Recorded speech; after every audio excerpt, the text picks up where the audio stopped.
국민의힘 의원님들께 여쭙고 싶은 게 있습니다. 제가 혼란스러워서 그렇습니다. 국민의힘에선 지금까지 대통령실에서도 비슷했는데요. 최해병 사건을 수사했던 해병대 수사단이 조사만 해야 되는데 수사를 해서 문제다라고 말씀하셨던 것으로 기억합니다. 그런데 오늘 주진우 의원님의 토론을 보면 충분히 수사하지 않은 채, 충분한 수사 인력과 수사 기간 확보하지 않은 채 열흘만 수사하고 경찰에 넘겼기 때문에 문제라고 말씀하십니다.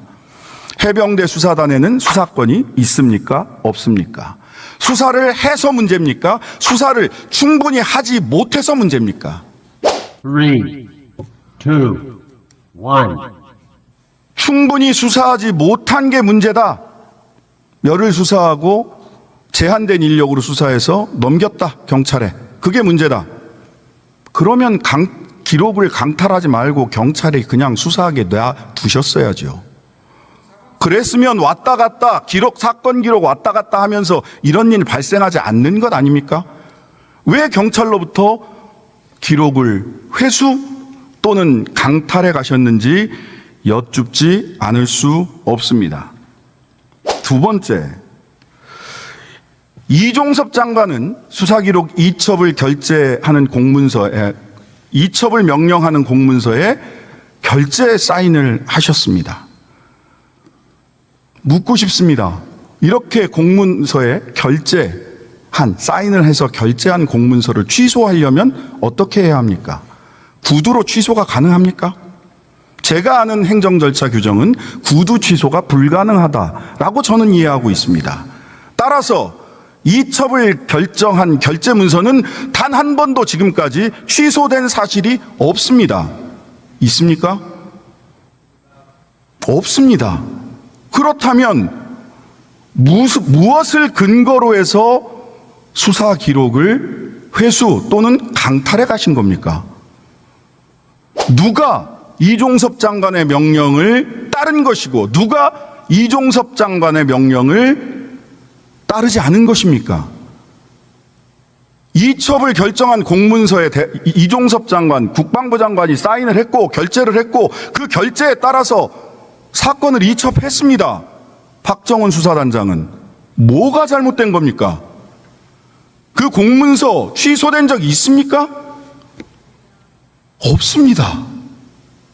지금까지 드러난 사실관계에서 이첩 명령 공문서는 취소된 사실이 없습니다. 누가 이종섭 장관의 명령을 따르지 않은 것입니까? 기록을 회수 또는 강탈해 간 사람들이 이종섭 장관의 명령을 따르지 않은 것 아닙니까? 장관의 명령을 따르지 않고 구두 지시만으로도 장관의 명령을 뒤집을 수 있는 사람 대한민국에 누가 계십니까? 대통령밖에 더 있습니까? 대통령께서도 구두로만 지시하시면 안 됩니다. 공문서에 이첩을 취소한다 라고 공문서로 결재해서 명령하셔야 되는 것 아닙니까? 그런 공문서 있습니까? 보고 싶습니다. 아까 주진우 의원께서는 사건 기록을 회수해 와서 더 많은 500페이지 몇백 페이지짜리 사건 기록을 더 많이 수사해서 경찰에 다시 넘겼다. 잘한 일이다. 이렇게 얘기를 하셨습니다.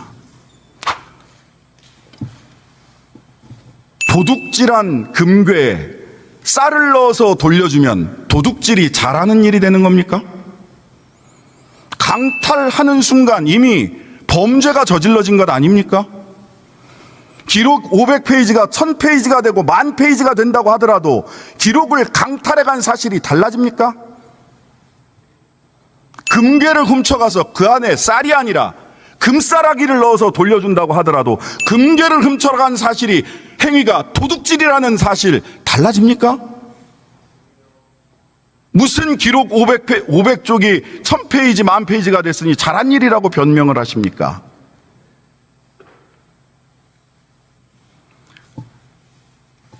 수사 열흘 만에 이첩한 것, 그 인력으로 열흘 수사하고 8명을 혐의자로 적시해서 이첩한 것, 잘못된 수사다 또는 잘못된 조사다라고 말씀하셨습니다. 12사단 얼차려 훈련병 얼차려 사망 사건 5월 23일 오후에 훈련병이 쓰러졌습니다. 그리고 이틀 뒤 오후에 사망했습니다. 그리고 사흘 뒤 28일 5월 28일 육군은 강원경찰청에 사건을 이첩했습니다. 법정 양식에 따라 박정훈 수사단장이 법정 양식에 따라 이첩한 것과 동일한 법정 양식에 혐의 등을 적시해서 이첩했습니다. 왜 이러는 겁니까? 이분들도 전부 다 항명하고 있는 겁니까? 이분들도 전부 다 수사 제대로 안 하고 장관과 대통령의 지시사항 다 어기고 이렇게 사건 처리하고 있는 겁니까? 왜 이분들은 문제 삼지 않습니까? 한 가지 더 말씀드립니다. 특검 관련해서 공수처 헌재 결정문을 인용해서 특검을 야당이 추천하는 것은 대통령의 권한을 침해하는 삼권분립에 위배되는 것이다라고 하는 말씀도 하셨습니다. 잘못된 비교입니다. 헌재 결정문 중에는 야당이 특별검사를 추천하는 것에 관한 결정이 직접적 결정이 있습니다. 그걸 인용하셔야죠. 왜 공수처 결정문을 인용하십니까? 공수처와 특검이 똑같습니까? 상설적 행정기관인 공수처에 대한 대통령의 일반적 임명권은 당연한 겁니다.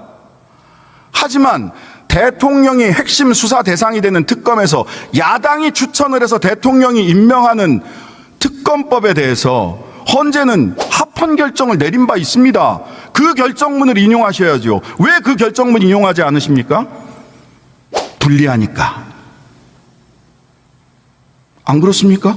그게 아니라면 왜 직접 특별검사 추천에 관한 헌재 결정문이 있는데 왜 그 결정문 인용하지 않으세요? 예. 자, 그래서 보충 설명을 드리도록 하겠습니다. 역대 특별검사법 주요 내용 중에서 두 가지만 찝어서 말씀드리도록 하겠습니다. 하나, 특별검사 누가 추천했는가? 두 번째, 피의사실 공표 어떻게 처리했는가? 대한민국에는 13건의 특별검사 특검법이 있었습니다. 1번, 조폐공사 파업 및 올로비 특검법, 대한변협이 특검 추천했습니다. 이용호 특검법, 대북송급 특검법 모두 대한변협이 추천했습니다. 시대순입니다. 시간순입니다. 가장 먼저 이른 특검법부터 말씀드립니다. 측근비리 특검법, 대한변협이 특검 후보자를 추천했습니다. 사할린 유전 특검법, 대법원장이 추천했습니다. 삼성 비자금 특검법, 대한변협이 추천했습니다. BBK 특검법, 대법원장이 추천했습니다. 검사 등 불법 자금 특검법, 대법원장이 추천했습니다. 디도스 특검법, 대법원장이 추천했습니다.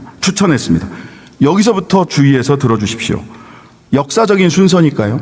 내곡동 사저 부지 특검법, 이명박 전 대통령의 내곡동 특검법이죠. 민주통합당의 특검 후보자 2인 추천, 이렇게 되어 있습니다.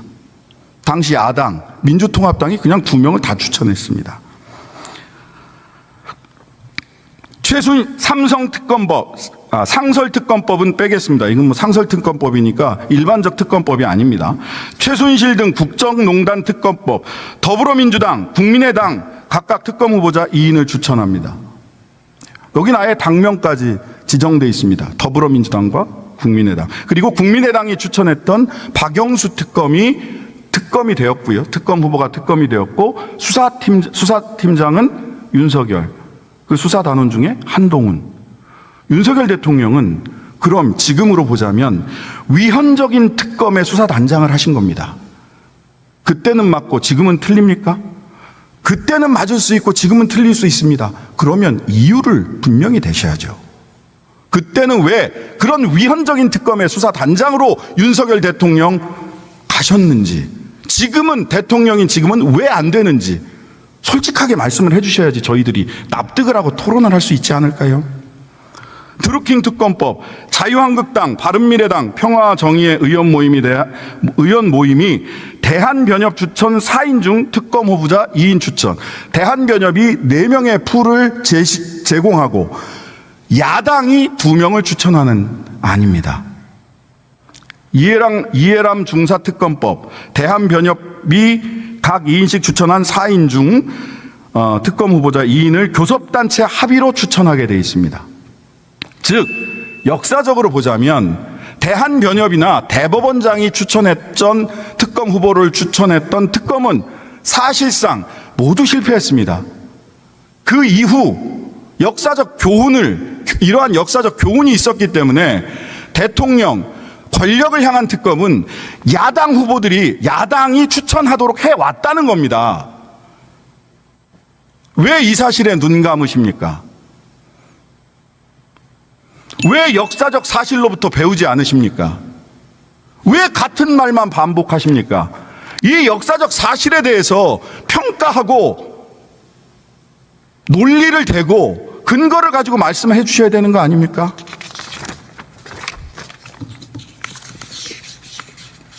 피의사실 공표 관련돼서 말씀드리겠습니다. 첫 번째, 대한민국 형법은 피의사실 공표죄가 형법이 최초로 제정된 때부터 지금까지 존재합니다. 하지만 피의사실 공표죄로 처벌받은 검사 몇 명이나 있는 줄 아십니까?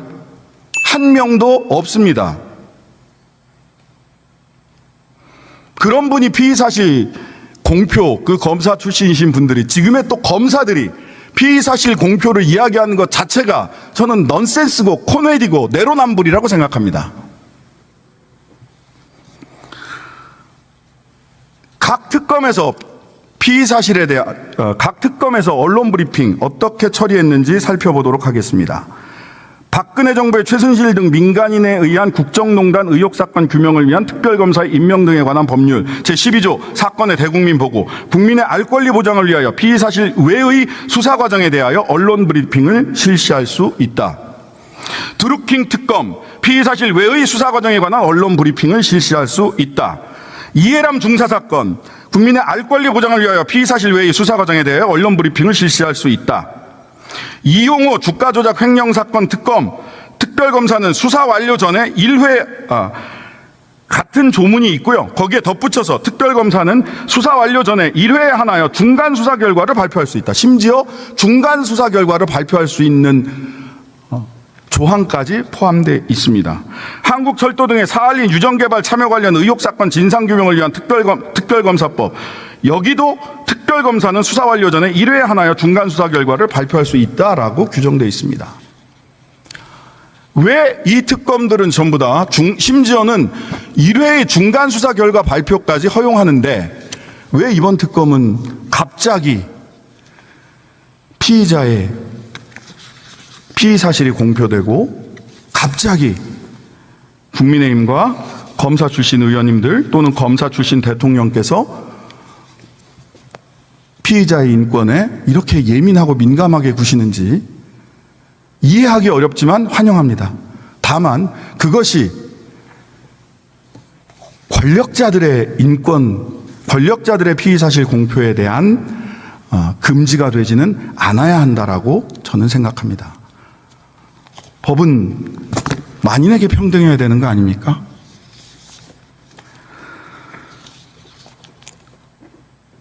찬성 토론, 반박 토론, 그리고 보충 토론까지 제가 준비한 토론은 여기까지입니다. 논리적으로 반박해달라고 해서 논리적으로 반박을 좀 드렸습니다. 주진우 의원이 아니시더라도 제 뒤에 토론해 주실 국민의힘 의원님들께서 제가 제기한 몇 가지 질문에 대해서 제발 답을 좀 해주셨으면 좋겠다라는 부탁의 말씀을 다시 한번 드립니다. 어른의 도리, 입법부의 책임을 다하는 그런 자리가 되기를 간절히 바랍니다. 감사합니다. 여기서부터 잠깐 주목해 주시기 바랍니다. 제가 구독자분들을 위해서 깜짝 선물을 하나 준비했는데요. 제가 항상 여러분들께 뭐라고 말씀드렸나요? 뉴스만 평소에 잘 챙겨보셔도 돈이 된다, 돈을 벌 수 있다라고 말씀드렸는데요. 자, 여러분들 여기 보이는 각종 뉴스, 코로나 유행 사건, 러시아 우크라이나의 전쟁, 엔비디아의 실적, 트럼프와 김정은의 관계 등등과 같은 뉴스를 보게 되면 여러분들은 어떤 생각이 드세요? 그냥 뉴스만 보고 끝내는지, 아니면 이 뉴스를 어떻게 이용할 수 있는지, 이 부분을 고민하고 계시는지를 되물어보고 싶습니다. 자, 그 이유가 뭐냐 하면 제가 지난 1월 여러분들께 뭐라고 말씀드렸나요? 지금은 반도체 산업에 관심을 가져야 한다. 뉴스만 보고 그냥 넘기지 마시고 한번 투자적으로 고민해 보셔야 한다라고 말씀을 드렸습니다. 그리고 나서 이런 썸네일을 유튜브나 뉴스를 통해서 많이 보셨을 텐데요. 이런 반도체 산업이 이슈가 되었을 때 부자들은 어떻게 생각한다고 했나요? 반도체와 관련된 투자 수단은 뭐가 있는지, 어떤 주식이 가장 좋은지, 어디에 투자해야 돈이 몰리는지 자연스럽게 생각한다고 제가 말씀을 드렸죠. 그 이유가 부자들이 봤을 땐 이슈가 돈으로 이어지고 그 이슈가 나에게 돈을 벌어준다는 경험적 확신이 있기 때문에 부자들은 항상 이런 사회적 이슈와 돈의 흐름을 관심 있게 쳐다본다고 제가 말씀드렸는데요. 이번에도 마찬가지입니다. 제가 지난번에 시청자분들과 함께하는 주식으로 수익 내기 이벤트를 진행했었는데요. 당연히 100% 무료로 진행되었고, 자 여기 보시면 아시겠지만 제가 지난번에도 저한테 구독이라는 문자를 보내주신 모든 시청자분들께 이렇게 반도체 관련주 중에 많은 종목이 아니라 가장 급등할 확률이 높은 딱 한 종목, 한미반도체 한 종목만을 추천드렸어요. 그러면서 여기 나와 있는 대로 정확히 얼마에 매수해야 하는지, 수익률이 얼마가 나왔을 때 팔아야 할지 정확히 말씀드렸는데 지금 실제로 어떻게 되었나요? 오른쪽을 보시면 아시겠지만 제가 1월에 문자로 한미반도체를 소개해드리고 나서 실제 3배 이상의 급등이 나왔죠. 그래서 당시에도 굉장히 많은 분들이 제가 드린 이 종목으로 수익을 크게 내실 수 있었는데요. 다시 한번 수익 축하드리고 이번에도 마찬가지입니다. 최근 우리나라뿐만 아니라 국제 정세가 매우 불안정합니다. 과열된 AI 이슈와 함께 채권 가격과 일본 엔캐리 트레이드 청산으로 휘청거리고 있는데요. 이제 하락장의 초입으로 다양한 징후들이 나타나고 있습니다. 이제 본격적으로 금리 인하와 함께 하락이 더 심해지면 일반 개인들은 결국 더욱더 시장을 외면하고 가장 싼 가격에 울며 겨장 먹기로 손절하기 마련일 텐데요.